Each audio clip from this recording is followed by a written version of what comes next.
guys, my amazing learners. I am Dhanalakshmi, your English tutor. I welcome you all back to our channel Language Quest. நம்ம channel பொறுத்த வரைக்கும் நம்ம இங்கிலீஷில் பேசுகிறது எப்படி, நம்ம டெய்லி லைஃப்பில் என்ன மாதிரியான சென்டென்சஸ்லாம் யூஸ் பண்ணலாம் அப்படிங்கிறது தான் நம்ம பார்த்துட்ருக்குறோம். அந்த வகையில் நம்ம இங்கிலீஷில் பேசுகிறது மட்டும் இல்லாமல் அது எப்படி பேசுகிறோம் அப்படிங்கிறதும் ரொம்ப ரொம்ப முக்கியம். ஒரு விஷயத்தை அடுத்தவங்க கிட்ட கேட்கும்போது அது எந்த அளவுக்கு நம்ம பொலைட்டாக ரெக்வஸ்ட் பண்ணி கேட்குறோம் அப்படிங்கிறதும் இங்கிலீஷை பொறுத்த வரைக்கும் ரொம்ப ரொம்ப இம்பார்ட்டண்ட். ஃபார் எக்ஸாம்பிள், இந்த மாதிரி இருக்குன்னு வச்சுக்கோங்க. இதை நான் எடுத்துக்கிட்டா அப்படின்னு கேட்குறதுக்கும், இதை நான் எடுத்துக்கிட்டா உங்களுக்கு எந்த பிரச்சனையும் இல்லையே, இதை நான் எடுத்துக்கலாமா, இதனால் உங்களுக்கு எந்த ப்ராப்ளமும் இல்லையே, ஸோ இந்த மாதிரி கேட்குறக்கும் டிஃப்ரென்ஸ் இருக்குது இல்லையா? ஸோ ஒரு விஷயத்தை கேட்கும்போது நம்ம எந்த அளவுக்கு பொலைட்டாகவும் ரெஸ்பெக்ட்ஃபுல்லாகவும் கேட்குறோம் அப்படிங்கிறது ரொம்ப ரொம்ப முக்கியமான ஒரு விஷயம் இங்கிலீஷ் பொறுத்த வரைக்கும். ஸோ இந்த மாதிரியான சென்டென்சஸ் எப்படி இங்கிலீஷில் பேசுறது அப்படிங்கிறத தான் நாம் இன்னைக்கு கற்றுக்க போகிறோம். லெசனுக்குள்ளே போகிறதுக்கு முன்னாடி நம்ம சேனலை இது வரைக்கும் சப்ஸ்கிரைப் பண்ணாதவங்க சப்ஸ்கிரைப் பண்ணிட்டு பக்கத்தில் இருக்கிற பெல் ஐக்கானையும் கிளிக் பண்ணிக்கோங்க. அப்போ தான் நம்ம போடக்கூடிய வீடியோஸ் உங்களை தொடர்ந்து வந்து சேரும். அப்புறம் என்ன, without any further delay let's get into the video. நான் ஆல்ரெடி சொல்லியிருந்தேன் இல்லையா, ஒருத்தவங்க கிட்ட இதை செய்யலாமா அப்படின்னு கேட்கும்போது ரொம்ப மரியாதையாகவும் பொலைட்டாகவும் கேட்குறது ரொம்ப ரொம்ப முக்கியம் இங்கிலீஷ் பொறுத்த வரைக்கும் அப்படின்னு சொல்லியிருந்தோம். ஸோ ஒரு கேள்வியை கேட்கலாம், இதை செய்யலாமா அப்படி கேட்கும்போது ரெண்டு விதமாக ரொம்ப மரியாதையாக கேட்கலாம். ஃபர்ஸ்ட் ஒன் பாருங்க, do you mind if I open the window அப்படின்னும் கேட்கலாம். would you mind if I open the window அப்படின்னு கேட்கலாம். இதோட அர்த்தம் என்ன அப்படின்னா, இந்த ஜன்னலை திறக்கிறதுனால உங்களுக்கு எந்த பிரச்சனையும் இல்லையே, இந்த ஜன்னலை நான் திறந்துக்கலாமா, இந்த ஜன்னலை திறக்கிறதுனால உங்களுக்கு எந்த ப்ராப்ளமும் இல்லையே, நான் இந்த ஜன்னலை திறந்துக்கலாமா அப்படின்னு சொல்லி ரொம்ப மரியாதையாக கேட்கும்போது இந்த ரெண்டு விதமான சென்டென்ஸையும் நம்ம யூஸ் பண்ணி கேள்வி கேட்கலாம். ஓகேவா? ஆனால் இது ரெண்டுத்துக்கும் இடையில் சின்னதாக ஒரு டிஃப்ரென்ஸ் இருக்குது. அது என்ன அப்படிங்கிறத தெரிஞ்சுக்கிட்டு நம்ம யூஸ் பண்ணணும்.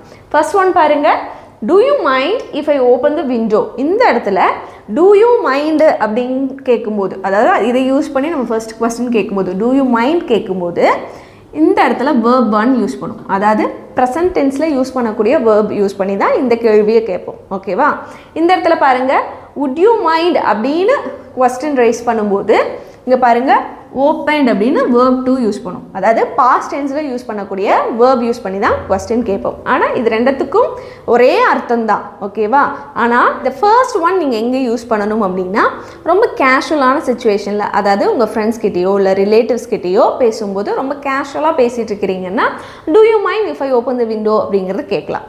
இதுவே நீங்கள் அஃபிஷியலாக லைக் ஃபார்மலான சுச்சுவேஷனில் ஒரு ஒர்க் பிளேஸ்லேயோ இல்லை புதுசாக யாருன்னே தெரியாது ஒரு ஸ்ட்ரேஞ்சர் கிட்டேயோ நீங்கள் இந்த மாதிரி கேட்குறீங்க, இந்த ஜன்னலை ஓப்பன் பண்ணிக்கலாமா, இப்போ ட்ரெயின்லலாம் போகும்போது யாருனே தெரியாது இல்லையா, ஸோ அவங்கக்கிட்ட இந்த ஜன்னல் ஓப்பன் பண்ணிக்கலாமா அப்படி கேட்போம். அவங்கக்கிட்ட நம்ம இந்த ஜன்னல் ஓப்பன் பண்ணிக்கிட்டா அப்படி சொல்லி கேட்க முடியாது. இன்னும் கொஞ்சம் ரெக்வஸ்ட் பண்ணி, கொஞ்சம் ரெக்வஸ்ட்டுன்றதில் மரியாதையாக கேட்போம். அந்த மாதிரியான இடத்துல நீங்கள் தாராளமாக ஒர்க் பிளேஸ்லேயோ ஃபார்முலாவோ இல்லை யாராவது புதுசாக ஒரு பர்சன் பார்த்து பேசுகிறீங்க அப்படின்னா இந்த விஷயம் செஞ்சுக்கலாமா அப்படி கேட்குறதுக்கு would you mind அப்படிங்கிறத யூஸ் பண்ணி தாராளமாக கேட்கலாம். அதுக்கப்புறம் verb 2 யூஸ் பண்ணி கேட்கணும். ஓகேவா? இது ரெண்டும் தான் இதுக்கு இடையில் இருக்கக்கூடிய டிஃப்ரென்ஸ். மேலே இருக்கிறத ஃப்ரெண்ட்ஸ் அண்ட் ரிலேட்டிவ்ஸ் கிட்டையும், கீழே இருக்கிறத ஒர்க் பிளேஸ்லையும் இல்லை புதுசாக ஒரு பர்சனை மீட் பண்ணும்போது அவங்கக்கிட்ட பேசும்போதும் யூஸ் பண்ணணும் அப்படிங்கிறத ஞாபகம் வச்சுக்கணும். இப்போ இந்த ரெண்டு கைண்ட் ஆஃப் சென்டென்சஸ் யூஸ் பண்ணி என்ன மாதிரியான கேள்வியெல்லாம் ரொம்ப மரியாதையாக இங்கிலீஷில் கேட்கலாம் அப்படிங்கிறத பார்த்தலாம். போர்டு பாருங்க, இந்த சைடில் இருக்கக்கூடிய சென்டென்சஸ் எல்லாம் do you mind if use பண்ணி சேஞ்ச் பண்ண போகிறோம். அந்த சைடில் இருக்கக்கூடிய சென்டென்சஸ் எல்லாம் would you mind if use பண்ணி சேஞ்ச் பண்ண போகிறோம். எப்படி இங்கிலீஷில் பேசுறது அப்படிங்கிறத பார்த்தலாம். இது ரெண்டு சென்டென்சஸுமே மரியாதையாக பொலைட்டாக கேட்கக்கூடிய சென்டென்சஸ் தான் அப்படிங்கிறத ஞாபகம் வச்சுக்கணும். சரி, நான் இங்கே உட்காரலாமா அப்படிங்கிறத எப்படி பொலைட்டாக கேட்கலாம் அப்படின்னா, do you mind, do you mind if I sit. இங்கே உட்காரலாமா, sit here. do you mind if I sit here. நான் இங்கே உட்காரலாமா, அதனால் உங்களுக்கு எந்த பிரச்சனையும் இல்லையே அப்படி சொல்லி கேட்குறது. இந்த இடத்துல ஒரு டவுட் வரும். இப்போ நான் இங்கே உட்காரலாமா அப்படின்னா இப்படி கூட கேட்கலாம்ல, can I sit hereன்னு கேட்கலாம், shall I sit here அப்படின்னும் கேட்கலாம் இல்லையா? ஸோ ஏன் நம்ம வந்து do you mind if I sit hereன்னு கேட்குறோம் உங்களுக்கு நல்லா தெரியும்.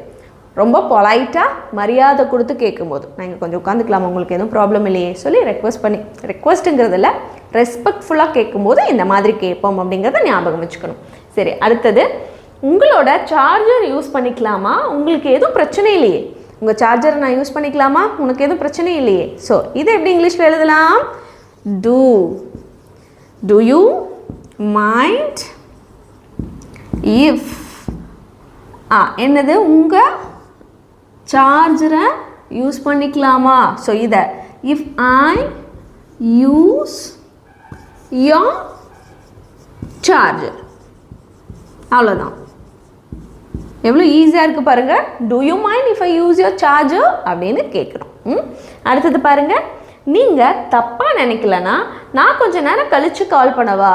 நீங்கள் எதுவும் தப்பாக நினச்சிக்கலனா நான் கொஞ்சம் நேரம் கழித்து கால் பண்ணட்டுமா அப்படி சொல்லி கேட்குறது. ஸோ இதையும் என்ன தான் யூஸ் பண்ணணும்? ஃபஸ்ட்டு என்ன ஃப்ரேஸ் யூஸ் பண்ணியிருக்கணும்? Do you mind? Do you mind if I call you later? கொஞ்சம் நேரம் கழிச்சு அப்படின்னா call you later. ஓகேவா? ரீட் பண்ணுங்க. Do you mind if I call you later அப்படின்னு கேட்கணும். அடுத்தது பாருங்க, இன்னுமே பொலைட்டா, இன்னுமே மரியாதையாக கேட்கும் பொழுது நம்ம இந்த மாதிரி எப்படி நம்ம would you அப்படிங்கிறது யூஸ் பண்ணி கேட்கலாம் அப்படிங்கிறத பார்க்கலாம். ஃபர்ஸ்ட் ஒன், நான் உங்கள் குரூப்பில் சேர்ந்துக்கலாமா? ஒன்றும் ப்ராப்ளம் இல்லையே, உங்கள் குரூப்பில் நான் ஜாயின் பண்ணிக்கலாமா? அதனால் உங்களுக்கு எதுவும் ப்ராப்ளம் இல்லையே அப்படி சொல்லி கேட்குறது. ஸோ இதையே எப்படி மாற்றலாம் அப்படின்னா, would you mind if அப்படிங்கிறத போட்டுருவோம். நான் அப்படி சொன்னனால இஃப் ஐ குரூப்பில் சேர்ந்துக்கலாமா, இந்த இடத்துல ஜாயின்டுன்னு போடணும். சேர்ந்துக்கிறத ஜாயின்டுன்னு verb to யூஸ் பண்ணி தான் போடணும். would யூஸ் பண்ணும்போது இது மறக்கக்கூடாது. would என்னன்னு போடக்கூடாது? இஃப் ஐ ஜாயின் அப்படின்னு போடக்கூடாது. இஃப் ஐ ஜாயின்ட் அப்படின்னு தான் போடணும். இஃப் ஐ ஜாயின்ட் உங்கள் குரூப்பில் சேர்ந்துக்கலாம்னா என்னென்னு வரும்? If I joined your group. ஓகேவா? ரீட் பண்ணி பாருங்க. would you mind if I joined your group? உங்கள் குரூப்பில் நான் ஜாயின் பண்ணிக்கலாமா? அதனால உங்களுக்கு எந்த சிரமமும் இல்லையே, ப்ராப்ளம் இல்லையே. ஸோ அப்படி சொல்லி கேட்குறது. அடுத்தது, நீங்கள் தப்பாக எடுத்துக்கலன்னா நான் கொஞ்சம் நேரம் வெளியே போகலாமா? நீங்கள் எதுவும் தப்பாக எடுத்துக்கலன்னா நான் கொஞ்சம் நேரம் வெளியே போயிட்டு வரட்டுமா, வெளியே போட்டுமா அப்படி சொல்லி கேட்குறது. ஸோ இதையே எப்படி மாற்றலாம் சொல்லுங்கள். என் கூட சேர்ந்து நீங்களும் ட்ரை பண்ணுங்கள். would you mind, இது ரொம்ப ஈஸி இல்லையா? இந்த would you mind if அப்படிங்கிற ஃப்ரேஸ் எல்லாத்துக்குமே நம்ம யூஸ் பண்ணுறதுனால ரொம்பவே ஈஸியாக இருக்கும். would you mind if நான் அப்படிங்கிறனால I. would you mind if I கொஞ்ச நேரம் வெளியில் போகலாமா? ஸோ இது எப்படி? if I stepped for கொஞ்ச நேரம், for some time. வெளியே போகலாமா அப்படின்னா I stepped out கொஞ்ச நேரம் அப்படின்னா for some time. ஓகேவா? ரீட் பண்ணுங்க. would you mind if I stepped out for some time அப்படின்னு கேட்கும். அடுத்தது, உங்களுக்கு எதுவும் சிரமம் இல்லைன்னா நான் என் ஃப்ரெண்டை கூட்டிகிட்டு வரலாமா? உங்களுக்கு எதுவும் சிரமம் இல்லை, உங்களுக்கு எதுவும் ப்ராப்ளம் இல்லைனா, இல்லை நீங்கள் எதுவும் தப்பாக எடுத்துக்கலனா, ஸோ இது எல்லாமே இது எல்லாத்துக்குமே நம்ம தாராளமாக இந்த would you mind அப்படிங்கிறத யூஸ் பண்ணலாம் அப்படிங்கிறத ஞாபகம் வச்சுக்கணும். ஓகேவா? இந்த இடத்துலையும் ஸ்டெப் அப்படிங்கிறதோட பாஸ்ட் டென்ஸ் ஆன வேர்ப் தான் யூஸ் பண்ணிக்கிறோம், ஸ்டெப்டு அப்படின்னு. ஓகேவா? அடுத்தது, உங்களுக்கு எதுவும் சிரமம் இல்லைனா would you mind if நான் if I என் ஃப்ரெண்டை கூப்பிட்டு வரலாமா? ஸோ கூப்பிட்டு வர்றதுக்கு கூப்பிட்டு வரதை நம்ம பிரிங்குன்னு சொல்லலாம். அதோட பாஸ்ட் டென்ஸாக எழுதணும் வேர்ப் இல்லையா? அப்போ இந்த இடத்துல I brought my என்னோட ஃப்ரெண்டை my friend என் கூட கூப்பிட்டு வரலாமா தானே கேட்குறோம். So with me. ஓகேவா? ரீட் பண்ணுங்கள். would you mind if I brought my friend with me அப்படின்னு சொல்லி கேட்குறது. ஸோ ஒருத்தவங்களை கூட்டிகிட்டு வர்றதுக்கு பிரிங்குன்னு சொல்லலாம். ஓகேவா? Can I bring my friend அப்படின்னு கேட்கலாம். இதுவே இந்த மாதிரி நம்ம verb to இங்கே யூஸ் பண்ணணுங்கிறனால brought-ன்னு போட்டிருக்கிறோம். பிரிங்கோட past tense verb to brought அப்படிங்கிறத ஞாபகம் வச்சுக்கணும். Let's move on to the next one. நான் இந்த ஃபேனை ஆன் பண்ணிக்கலாமா? உங்களுக்கு எதுவும் பிரச்சனை இல்லைனா அப்படி சொல்லியிருக்கிறோம். நான் இந்த ஃபேனை ஆன் பண்ணிக்கலாமா? உங்களுக்கு எதுவும் பிரச்சனை இல்லைனா. சரி, இது எப்படி கேட்கலாம்?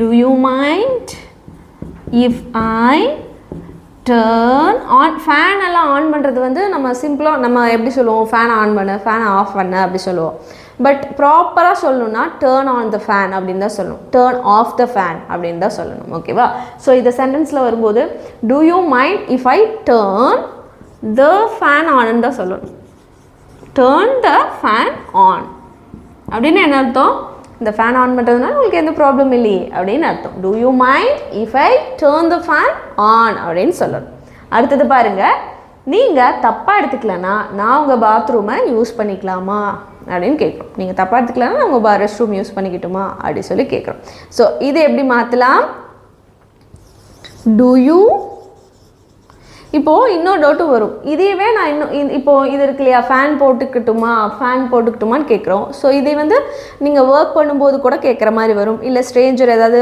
ட்ராவல் பண்ணும்போது கூட கேட்குற மாதிரி வரும் அந்த பிளேஸில் நீங்கள் வுட் யூ மைண்ட் யூஸ் பண்ணி தாராளமாக கேட்கலாம் ஒன்று மட்டும் சேஞ்ச் ஆகும் வுட் யூ மைண்ட் இஃப் ஐ டேர்ன்டு அப்படின்னு வரும் turned on the fan turned the fan on அப்படிங்கிற மாதிரி வரும் இது மட்டும் ஞாபகம் வச்சுக்கணும் தாராளமாக இதையவே நம்ம வுட் யூ மைண்ட் யூஸ் பண்ணியும் கேட்க முடியும் அந்தந்த இடத்துக்கு தகுந்த மாதிரி நம்ம மாற்றி பேசிக்கணும் ஓகேவா சரி இது எப்படி மாற்றலாம் டூ யூ மைண்ட்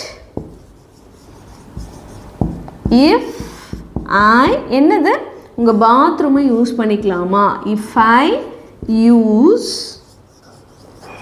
உங்கள் பாத்ரூம் அப்போ யோர் பாத்ரூம் ஓகே ரீட் பண்ணுங்க do you mind if I use your bathroom அப்படி சரி லாஸ்ட் ஒன் உங்களுக்கு எதுவும் பிரச்சனை இல்லைன்னா நான் இங்கே உட்காந்து சாப்பிட்லாமா ஸோ இது இன்னைக்கு உங்களுக்கான ஹோம்ஒர்க் இந்த கொஸ்டினை நீங்கள் தான் எப்படி நம்ம இது வரைக்கும் பார்த்துருக்குறோமோ இந்த ஃபார்மேட் யூஸ் பண்ணி மாற்ற போகிறீங்க காமெண்ட்டில் கண்டிப்பாக நீங்கள் எனக்கு இது சொல்லணும் அடுத்தது உங்களுக்கு ப்ராப்ளம் இல்லைன்னா நான் இன்றைக்கி லீவ் எடுத்துக்கலாமா இதெல்லாம் ஆஃபீஸில் ஒர்க் பண்ணுற பிளேசஸில் நம்ம யூஸ் பண்ணக்கூடிய சென்டென்ஸ் இல்லையா உங்களுக்கு எதுவும் பிரச்சனை இல்லைன்னா இன்றைக்கி ஒரு நாள் மட்டும் நான் லீவ் போட்டுக்கலாமா அப்படி சொல்லி எப்படி கேட்கலாம் பாருங்கள் would you mind if I இன்னைக்கு லீவு எடுத்துக்கலாமா அப்படின்னா இஃப் ஐ டுக் டேக்கோட பாஸ்ட் டென்ஸ் வந்து என்னது took if I took a leave today இன்னைக்கு அவ்வளோதான் would you mind if I took a leave today அப்படின்னு அடுத்தது பாருங்க நான் ஒன்று உங்களை கேட்டால் தப்பாக எடுத்துக்க மாட்டீங்களே நான் உங்களை ஒன்று கேட்டால் தப்பாக எடுத்துக்க மாட்டீங்களே ஸோ இது எப்படி மாற்றலாம் would இந்த தப்பாக எடுத்துக்க மாட்டீங்களே இதை தான் would you mind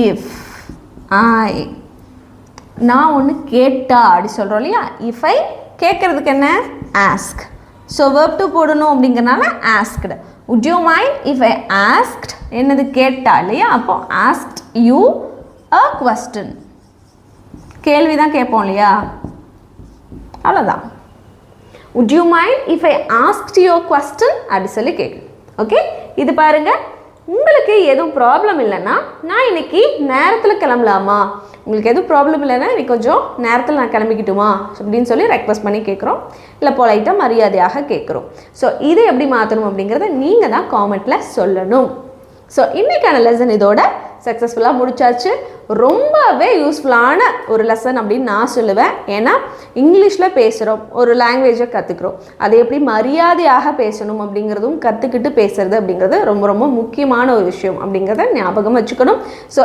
இந்த சென்டென்சஸ் எல்லாம் டெய்லியுமே நீங்கள் பேச தொடங்க ப்ராக்டிஸ் பண்ண ஆரம்பிங்க ஸோ இன்றைக்கி லெசன் யூஸ்ஃபுல்லாக இருந்தது அப்படின்னு நினச்சிங்கன்னா நீங்கள் செய்ய வேண்டிய ஒரே விஷயம் நம்ம சேனலை சப்ஸ்கிரைப் பண்ணிவிட்டு பக்கத்தில் இருக்கிற பெல் ஐக்கானையும் கிளிக் பண்ணிக்கோங்க அப்போ தான் நம்ம போடக்கூடிய வீடியோஸ் உங்களை தொடர்ந்து வந்து சேரும் நான் உங்களை இன்னொரு யூஸ்ஃபுல்லான வீடியோவில் பார்க்குறேன் until then take care bye bye